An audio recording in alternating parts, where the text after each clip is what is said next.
বর্ষা প্রায় চলেই এলো। পুরীতে যাওয়ার প্ল্যানিং করছো? চলো, আজ তোমাদের একটা ভালো বাঙালি রেস্তোরাঁর খোঁজ দিই।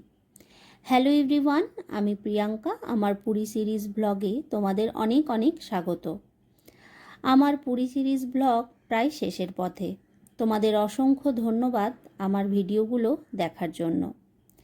সারাদিন ভুবনেশ্বর ট্রিপের পর হোটেলে ফিরে ব্ল্যাক কফি খেয়ে নিজেদের একটু রিফ্রেশ করে নিলাম। তারপর চলে গেছিলাম সি বিচে। যেহেতু পরের দিনই রিটার্ন, তাই শেষবারের মতন রাতের সমুদ্রের সৌন্দর্য একটু উপভোগ করে নিলাম আর টুকিটাকি কিছু শপিং করলাম। আমার ছেলে আর ছেলের বাবা তাদের নিজেদের জিনিস কিনতেই ব্যস্ত।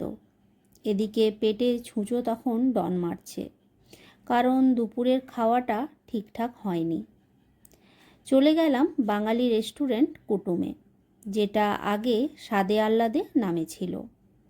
ভেতরে গিয়ে জানতে পারলাম আগের রেস্টুরেন্টটি বিক্রি হয়ে গেছে, তাই মালিকও চেঞ্জ আর নামও চেঞ্জ, বাট খাবার দাবারের স্বাদগুলো একই থেকে গেছে, ঠিক যেমন আগের বারে খেয়েছিলাম। অথেন্টিক বাঙালি আনায় ভরপুর বাংলার স্বাদ। গতবারে ধোকার ডালনা খেয়ে আমি জাস্ট ধোকার ডালনার প্রেমে পড়ে গেছি, তাই এবারেও অর্ডার করলাম ধোকার ডালনা। সাথে ছিল ভাত, ডাল, দই কাতলা আর আলু দিয়ে মাটনের ঝোল। এই রেস্টুরেন্টের খাবারের স্বাদ সত্যিই অতুলনীয়, তাই তোমরা যারা প্ল্যানিং করছো পুরী যাওয়ার, ডেফিনেটলি ট্রাই করতে পারো। তাহলে চলো, আজকের ভ্লগটা এখানেই শেষ করছি।